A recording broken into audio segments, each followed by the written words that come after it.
Olá, olá meus alunos, sou o professor Carlindo, da Escola Municipal Fernando Rodrigues, sou professor de matemática. Essa aula é voltada para o pessoal do 7º ano. Nós temos aqui a nossa terceira aula de matemática, né? Tivemos sobre múltiplos divisores e agora nós estamos trazendo uma aula básica também dentro do mesmo assunto, mas envolvendo números primos e números compostos. O que são números primos, né? Nosso tema da nossa aula.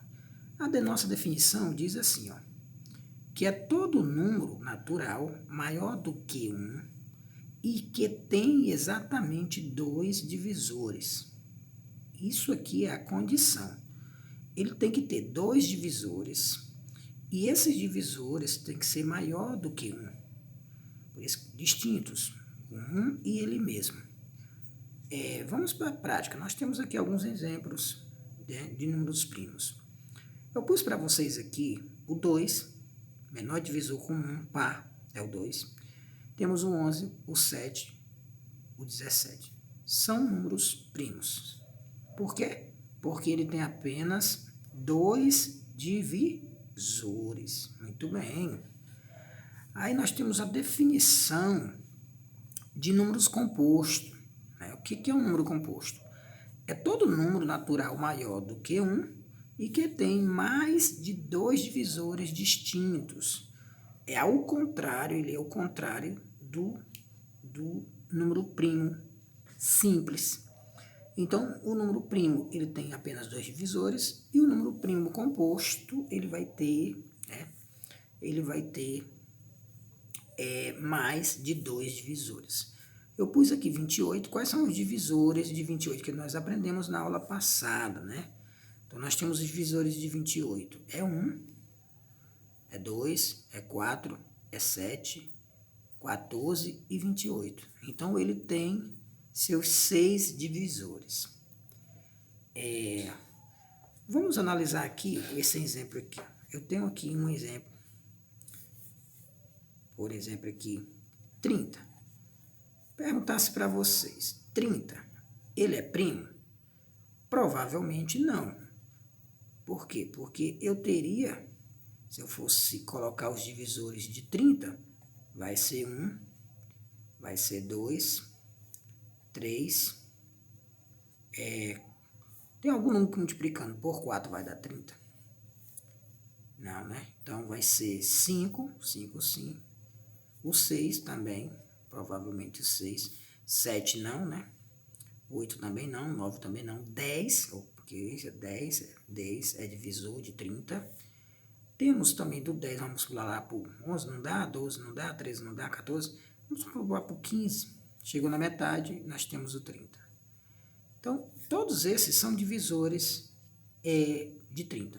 Portanto, o 30, no caso, o 30, ele não é primo. Por quê? Porque ele tem vários divisores. Então, ele não é primo. O número primo, ele só tem apenas 2 divisores. Por exemplo, o 5 aqui, ó, eu poderia colocar um exemplo do 5. Né? Um exemplo do 5. Quais são? 5 é primo, porque 5 só dá para dividir para 1 e por 5.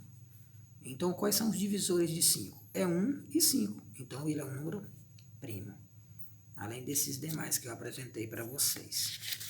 Vamos para a prática aqui.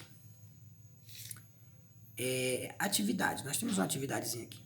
Por exemplo, 23. 23 ele é primo, porque ele só divide por 1 e só divide por 23. Então, se eu perguntasse quais são os divisores de 23, é 1 e 23, que dá exato. Quais são os divisores de 15? Então, nesse caso aqui, ele é primo, né? Ele é simples, é primo. Os divisores de 15 é 1, temos o 3, temos 5, observe, e depois do 5 nós temos 15, né? 15, ok? Esses são os divisores de 15. Então, se são os divisores de 15, observe que ele tem mais de 2 divisores. Então, ele passa a ser um número primo composto. Ele tem mais de 2 divisores, ele não é primo. 15 não é primo. 23 é primo. E 12? 12 é primo? Provavelmente não. 12 dá para dividir por 1, por 2, por 3, por 4, por 6. Isso, a metade, depois por 12. Então, nesse caso, ele possui 6 divisores. Então, ele não é primo. Olha o 2. O 2 só dá para dividir para 1 e só dá para dividir por 2. Então, ele é primo. Então, nesse caso, a letrinha F é primo e a letrinha A é primo. Tem mais alguém primo? Vamos ver. O 11. O 11 dá para dividir para 1 e por 11. Portanto, ele é primo também. E o 21, professor? O 21 dá para dividir para 1, dá para dividir por 3, porque 3 vezes 7 dá 21. Dá para dividir por 7, não é isso? E por 21. Então, ele deixa de ser primo porque ele passa a ter 4 divisores. Então, nós temos como resposta apenas a letra E, a F e a letrinha A. Esses números são primos. Agora, dentro disso aí, nós temos também a chamada decomposição. Vamos aprender o que é decomposição em fatores primos. Coloquei aqui, para decompor um número é muito simples. O método mais prático seria esse aqui, ó. Você pega 48, põe uma barra, dessa forma, muito simplesinho. E aí você vai pegar o menor divisor comum. Quem é o menor divisor comum? É o 2. Então eu vou pegar 48 dividido por 2. Vai dar 24. 24 por 2 dá 12. 12 por 2 dá 6. 6 por 2 dá 3. E 3 por 3 dá 1. Você chegou no 1, você conseguiu. Então, quais são os números aqui? Eu tenho 2 elevado a 1, 2, 3, 4. Então, elevado a 4 vezes 3. Pronto. Esse aqui eu decompus o número 48 em fatores primos. Quais são os números primos aqui? Ó? O 2 e o 3. Então, 3 dá para dividir para 1, dá para dividir por 3. Então, eu fiz a decomposição de 48 em...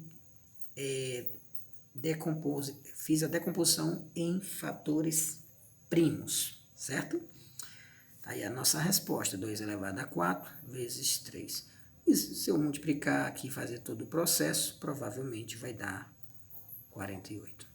72, da mesma forma, você vai passar a barra e vai fazer o mesmo processo. 72 por 2 dá 36, por 2 dá 18, por 2 dá 9, não dá por 2, dá por 3. Então, vem por 3, dá 3, e por 3 dá 1. Morreu aqui. Então, nós temos aqui, ó, 2 elevado ao cubo, 2 elevado à terceira, e 3 ao quadrado. Pronto. Esse aqui é o nosso resultado. Eu fiz a decomposição em fatores primos. Agora, o que é interessante é que esse resultado aqui já está em fatores primos. Eu coloquei aqui para vocês. 2 elevado a 2 vezes 3 elevado a 2 vezes 5. Eu quero encontrar o nosso valor. Então, se é 2 elevado a 2, eu vou repetir esse 2 quantas vezes? Se é 2 elevado a 2, é 2 vezes 2, que é igual a 4. 3 ao quadrado, então é 3 elevado a 2. Eu vou repetir esse 3 duas vezes. 3 vezes 3 dá 9. Muito bem. Então, na verdade, quer dizer, eu tenho 4 vezes 9 vezes 5. E aí a gente vai descobrir qual é o número, né? Vamos fazer a continha? 4 vezes 9 dá 36, né? 36, 2 vezes 9, 18, 36, vezes 5. Vai dar 180, né? 5 vezes 6 dá 0, né? Vou dar 30, aliás, desculpe, 5 vezes 6 dá 30, coloco o zerinho aqui, vai 3 para cá. 15, 18, opa, 180, como eu falei, 180. Pronto. Então, se eu decompor 180, eu vou ter esse resultado aqui, ó. Eu vou ter aqui, ó, 2 ao quadrado, 3 ao quadrado, vezes 5. Basta eu decompor 180. Olha o outro processo. É 2 vezes 2 vezes 2 vezes 7. Fazer direto. 2 vezes 2 dá 4, 4 vezes 2 dá 8, e 8 vezes 7 dá 56. Ah, professor, eu não sei quanto é 8 vezes 7. Aí é a tabuada, 8 vezes 7. 2 vezes 7, 14. 28, 56. Então, esse é o nosso resultado. Ok? Espero que essa aula tenha ficado bem para vocês. Até mais. Obrigado.